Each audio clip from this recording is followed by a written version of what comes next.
TV, bonne Polana des choses, Mana Congo, Polana des choses de Nare, Mana Congo, Polana des choses de Nare TV, Mana Kiside, Polana des choses de Nare TV, La Pota Amérique, Polana des choses de Nare TV, Mokili Mondima, Polana des choses de Nare TV, Polana des choses de Nare TV.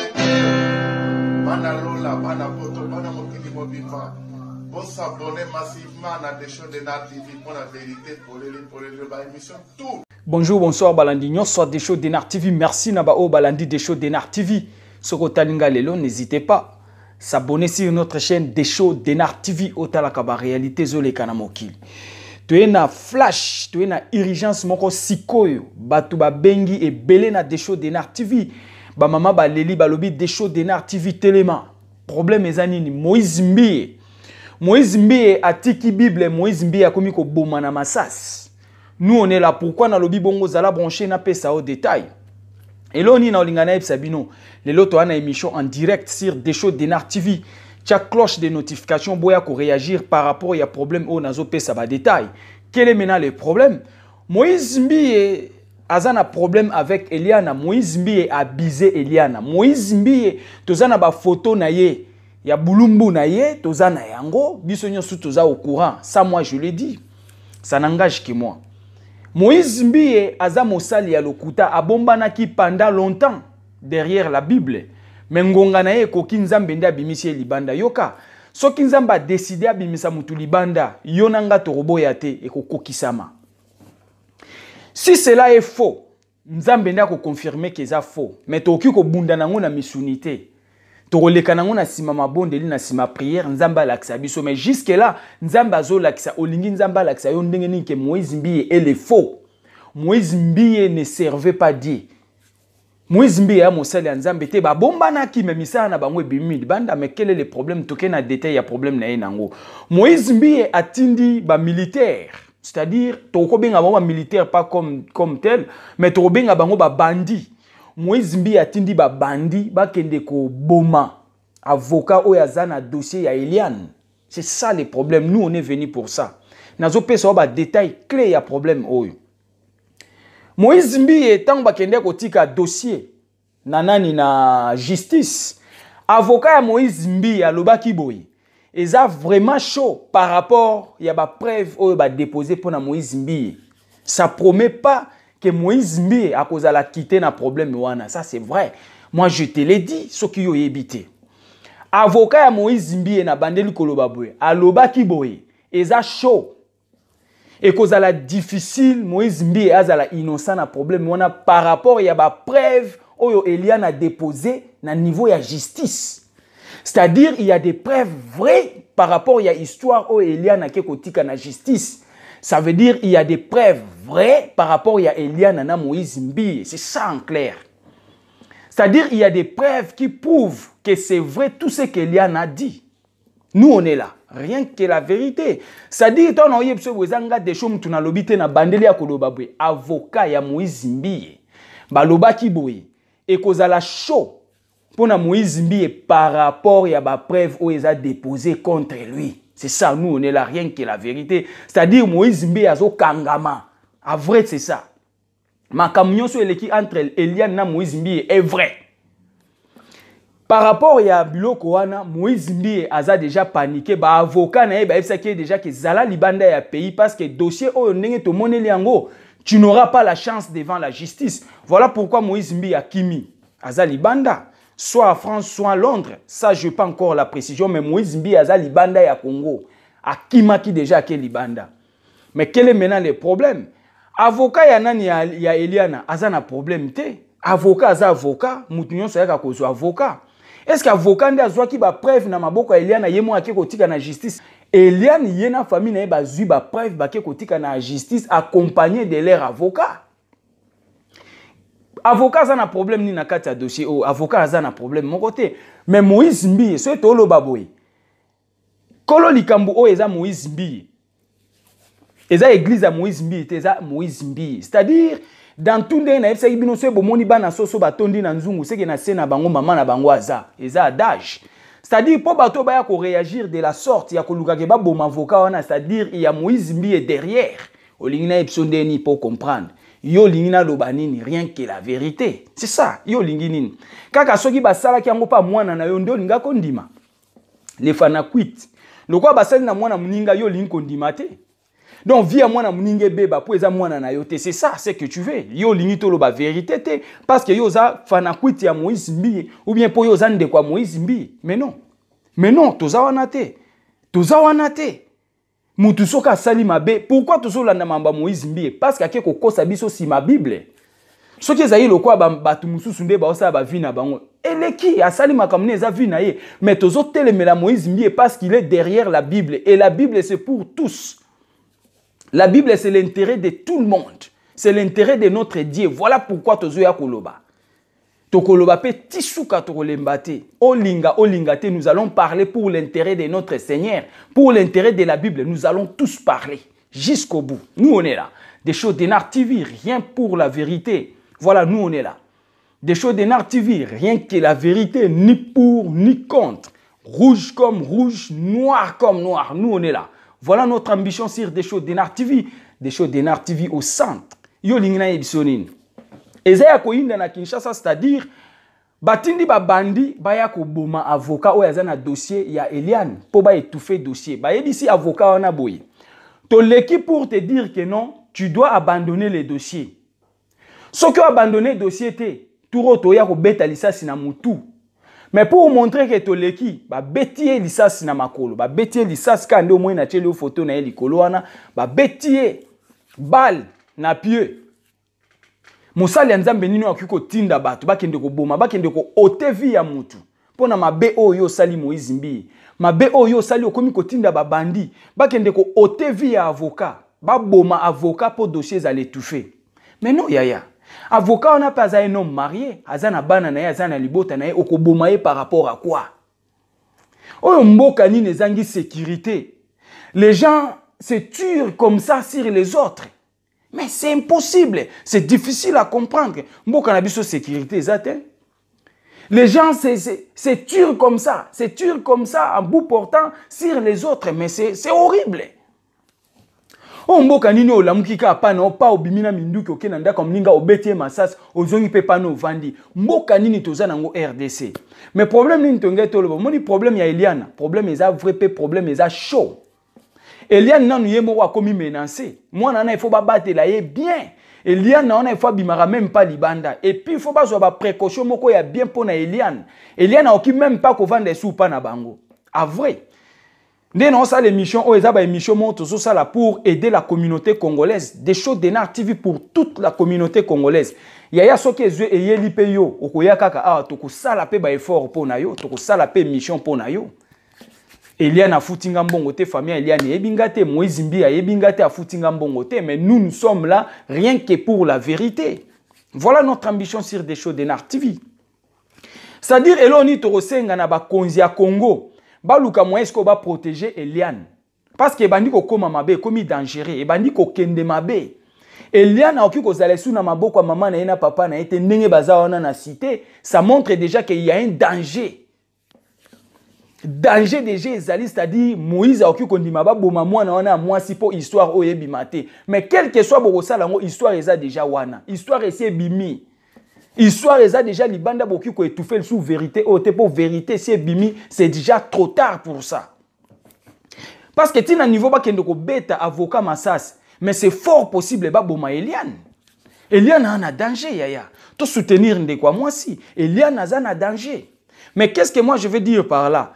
Moïse Mbi soki okoma ko intimider batu na ba arme ba boma ba mususu po bino boyebana, po bino bozana ba mbongo mabonza o ba pesa bino bokoma ba riche. Nous on n'en disconvient pas, mais Moïse Mbi ozotia pe église na bino en péril, c'est-à-dire betel wana et qui ko risquer ba saccager pe yango. Eh ouais. Kinshasa eza ya biso nyonso yaya, Kinshasa eza ya biso nyonso, Congo eza ya biso nyonso. Soki bo banda kolanda batu na ba Masasi po bolingi vérité bimate. Na ebite babeta batu ba Masasi po na Joseph Kabila, babeta batu Masasi po na Félix, bakomi ko beta pe batu Masasi po na Moïse Mbi. Mais to komi wapi? Pour un pasteur, babanda ko boma batu pour un pasteur. Mais nzambe nini tozo sambela na RDC. Voilà pourquoi tozo pambola maté. Dossier y a un pasteur, un serviteur de Dieu, baboma mutu na masas, mais il n'est pas un serviteur de Dieu. Bilembo ezo bimakati na ezo monana. Si Moïse Mbi était de Dieu, il ne pouvait pas envoyer des gens pour aller tirer sur l'avocat. Moïse Mbi n'est pas de Dieu. Quel genre de serviteur, quel genre de pasteur qui peut envoyer des gens, des bandits pour aller tirer sur l'avocat? Eh mais c'est horrible. Talasoni, pourquoi vous êtes agité? Si le dossier est faux, pourquoi vous êtes agité? Toi Moïse Mbi, pourquoi tu es agité? Toi Fanakwiti à Moïse Mbi, pourquoi tu es agité?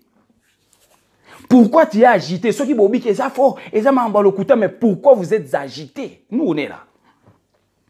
Et je répète à dire que Moïse Mbi a même Bethel wana en risque. Pour Bethel wana pe à un moment ba kinwa pe ba batumutu e baluka. Ba okende ko saccager église wana ba ko quitte église wana na se. Eh oui, Bethel pe ba okende bukango parce que to ke na tension moko siko ya mabe. To ko ndimati ke milimo ba to kufa po na Bethel. Non non, moi je ne crois pas. Je ne suis pas sûr. Tant que Congolais, tant que Kinois, non. Bethel peso risqué to kende ko saccager Bethel to buka yango to buka Bethel ba saccager Bethel histoire à Bethel ekosi la soki Moïse Mbi akoke na problème o ndenga oke nango Bethel ba ko saccager Bethel ba ko buka Bethel ba ko piller Bethel ba ko panza Bethel église wana ko kitana se histoire à Bethel ekosi la ça dit Moïse Mbi yemonda ina délige à côté délige na Bethel moni délige wana ba intimidation Moïse Mbi ya osala esa eloko te mais ko soukela na Bethel ba ko saccager Bethel ba ko buka Bethel rien que la vérité parce que oh ya so ke no menacer za pe milimo batu wana pe bana ba famille batu wana pe bana batu ba asima na bango c'est comme ça yozo kote la Moïse Mbi eza pe na batu ba kote Leliane yozo kote la Moïse Mbi eza pe na batu ba kote la avocat wana c'est comme ça et d'abord ndenge Moïse Mbi ya saliboy ba avocat tout ba siliki pour un problème oh mais Moïse Mbi a olekate na justice a kolekate Moïse Mbi doit être arrêté vrai Moïse Mbi bazo kangaye vrai a kolekate surtout que tirer sur un avocat mais ça violation moko grave c'est une violation grave ma sœur mon frère je te jure c'est une violation grave oh Moïse Mbi basali. Et ça dit bien, ça dit Sonia. Les autres ont une émission en direct sur des shows de Nar TV Boya et Belé. Tous autres émissions les lois en direct. RSA prévité mais là la notification, tu as cloche de notification. Ce qui n'a côté au kota. Boya to sur l'ensemble bo pe ça ba réflexion. Problème moi ezo kende boy pona nini. Ce qui zaki ya lokuta. Pourquoi baza agiter? Pourquoi aller tirer sur un avocat? Et puis ba tiki message à koloba boy. To lekinde ya koleka ya liboso. Ce qui te zongi pour la deuxième fois, tu as bal na mutu. Mboka na biso RDC zawa. Ba pasteur ba komi ko bomisa bandimi. Pasteur a komi ko boma batu. Pasteur. Ce qui te lobi bino bo comprendre karaté. Bo bi ote papa, ote. Ce qui te lobi bo comprendre karaté. Moïse Mbi n'est pas dédié. Kasi bo kanga ba chaîne nyonso ya YouTube po batika ko loba vérité à Moïse Mbi. Bo kanga ba chaîne tout ya YouTube. O bazo sala ba émission poto tika mamba Moïse Mbi. Et ça dit bien te et comme isinga komona papa wana nde na cheli oka photo ne likolo ba beti avocat wana bal na makolo et ba lakie ke to yaki poto bomayo mais il faut abandonner dossier ya Eliane soko abandonner te to ozonga pour la deuxième fois to beta bal na mutu o mboka ndeni bato ba bimika ba bandi ba yebwe ba beti mutu masasi ba kei suite ezate eloko ezate la RDC sans sécurité yaya mboka mabe yango biso ndenge nzamba linga to bimeza pe délivrance hein. Peut-être c'est une délivrance déjà de notre part. C'est-à-dire Moïse Mbi azobanga. Moïse Mbi aza coupable, comment dirais-je? Culpabilité eza na Moïse Mbi. Moïse Mbi a yebi que nyonso eza libanda c'est lui qui a fait. Que nyonso elobami eza oya salaki. Et jusque là bo cha tembe biso to sala ka ba effort ki okende kozwa ba preuve à la source. Tokoyana ba preuve karande tuzo ya kanango wana to continuer ko tiango vous allez voir. Vous allez voir. Nous ne sommes là que pour dénoncer les mal. Des shows de Nar TV ni pour ni contre. Rouge comme rouge, noir comme noir. Voilà notre ambition sur des shows de Nar TV, des shows de Nar TV au centre. Jamais je me mettrai ici parler contre quelqu'un. Non, jamais je ne le ferai pas, même pas pour l'argent. Je ne le ferai pas. Rien que la vérité, c'est-à-dire oh ezama be to bengango mabe. Voilà pourquoi je dis rouge comme rouge et noir comme noir. Voilà. Nous on est là. Et ça lui passe. Avocat ya Moïse Mbiye, avocat ya Eliane à côté danger pourquoi asimbi dossier ya Eliane na maboko. Et avocat na so hôtel mambaloba ki aloba il n'est pas loka gravité. Alobi nyo seza na l'état, tozela l'état kata makambo. Mais là on y avocat wana sali pobo ki ebete masasi. Mais par contre, ba avocat ya Moïse Mbiye nde baloba ki keza chaud. Par rapport ya ba preuve déposée, c'est grave. Moïse Mbiye risque la prison, c'est ça. Nous on est là, rien que pour la vérité lingba ipsoni yaya.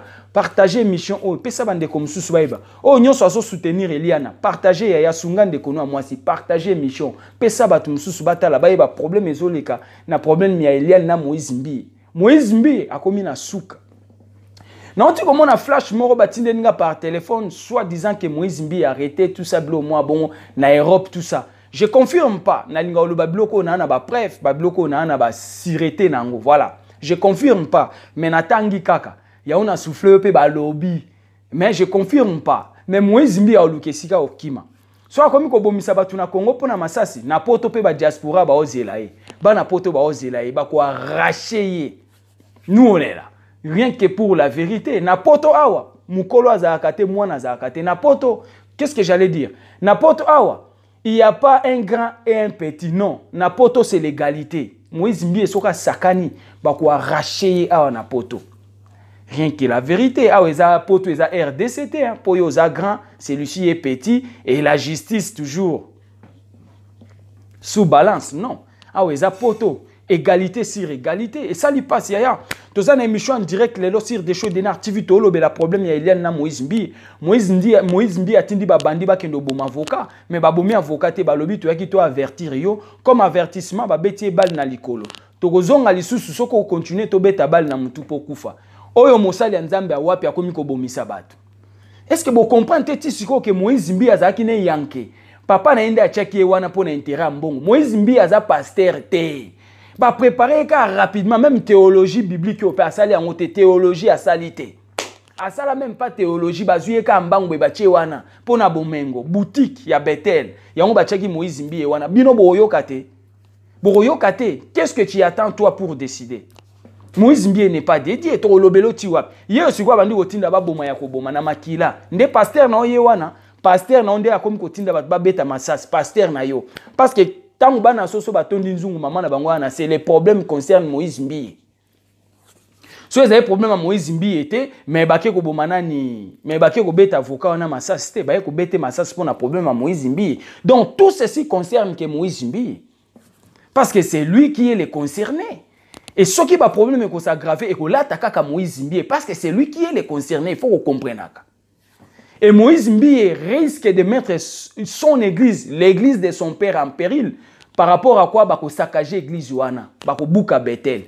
Voilà où ezalaki ya koloba yango wana zala branché sur des shows d'énar TV. Soko talinga leomba alboso n'hésitez pas à s'abonner sur notre chaîne Otalaka ba réalité.